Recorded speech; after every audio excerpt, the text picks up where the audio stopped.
ජීවිතේ අන්ත දුප්පත් පවුලක ඉපදිලා පොඩි කාලෙම අම්මයි තාත්තයි දෙන්නම දාලා ගිහිල්ලා අවුරුදු 6 වෙනකන් ආච්චිත් එක්ක ගොවිපලක නොවිදිනා දුක් විඳලා අවුරුදු 9 ඉඳන් 13 වෙනකන් ලිංගික අතවරවලට ලක් වෙලා ඒකේ ප්‍රතිඵලයක් විදිහට අවුරුදු 14 දී පළවෙනි දරු ප්‍රසූතිය කරලා ඒ දරුවා ඉපදෙනකොටම නැති වෙලා අනේක විද දුක්ඛම් කටළු විඳගෙන පළවෙනි රස්සාවට ගිහිල්ලා අවුරුදු 22 දී ඒ රස්සාවෙන් එළියට දාපු කළු කෙල්ලෙක් අද වෙද්දි ඇමරිකාවේ one of the best media personalities බවට පත් වෙනවා US dollar 3.2 billion net worth එකක් එක්ක මේ කළු කෙල්ල තමයි ඔප්‍රා වින්ෆ්‍රී. මෙයාගෙන් ජීවිතේ දිනුවේ කොහොමද කියලා ඇහුවම එයා කියන්නේ think like a queen. Queens are not afraid to fail.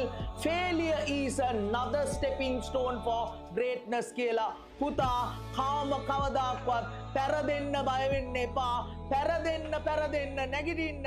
අන්න එහෙම නැගිටින මිනිස්සු ජීවිතේ කාම කවදාකවත් පරදින්නේ නෑ පුතා.